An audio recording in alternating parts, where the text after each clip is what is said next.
a lot of the moves that Trump and his team are making are indicative of targeting the resources of the deep state, the bureaucracy. Yeah.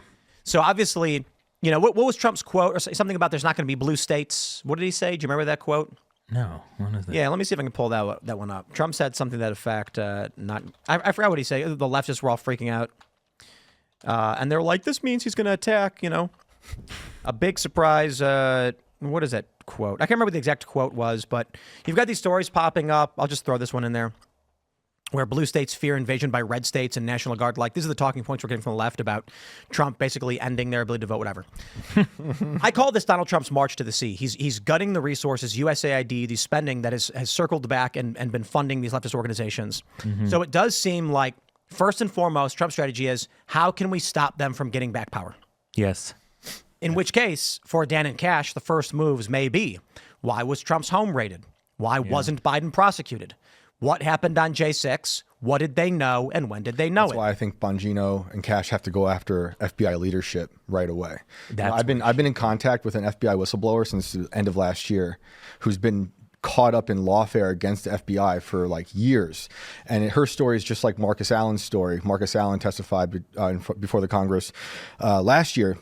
And he said they just rule with fear and reprisal. And they were trying to clean house of anyone who might have had conservative values or went against leadership. So, you know, these people are just using taxpayer money to fund their negligence and their lawfare against actual whistleblowers who are calling out unethical practices. And they've been weaponized, the FBI has been weaponized against us. That's why the Cash appointment is my favorite one. I love them all. That's great. But destroying the FBI would be amazing, and rebuilding it to something that it actually should be. You do have to rebuild it. You do have to have a Federal Bureau of Investigations. But what we have had right now, it's just been a criminal organization. I did find it. You've got this story popping up all over the place. Trump reveals surprise and warns blue states will disappear off the map. There are people that believe that he will literally annihilate the states. Is he going to do that? There are people that are that crazy. They're like, hey, all of these leftists, I did this today. I spent an hour just going through all of these leftist subreddits where they're all claiming civil war is coming.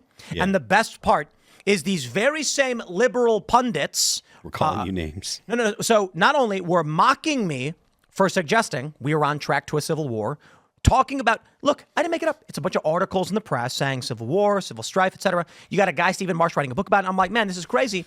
And so these liberals, these prominent podcasts are like Tim Pool's crazy. He's always talking about civil war. Now, in their very own subreddits, their very own audience is spam blasting either calls for civil war or warnings that a civil war is coming. And I'm like, I wonder what changed. And all of a sudden you think this is going to happen. Yep. I mean, look, I've said this before. If there's going to be some kind of civil unrest, civil uprising, let it be while the conservatives are in control of the government. There you go. If it's got to happen, let it be while the conservatives are in control of the government. For one reason, it will keep things stable.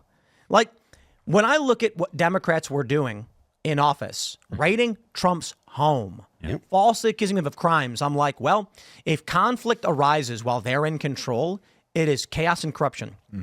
With Trump and the populist right in control, it's going to be, I got to be completely honest, it's going to be much more to the book. Despite all the lies and everything they want to claim, Trump never overstepped his bounds in his first term. They have no evidence to suggest he's going to this time around. They're claiming already he did because he's asserting the executive branch as the Constitution. This is funny. Trump had to sign an executive order saying the Constitution says the executive authority is vested in the president, and they're all aghast. Yeah. Elon Musk says, can you write 5 sentences about what you do? And they're losing their minds. Hilarious. Okay, so that's why I look at Trump and his administration, and I'm like, well, if chaos does break out, there's going to be functional law enforcement under a Trump administration and chaos under a Democrat administration. Yep.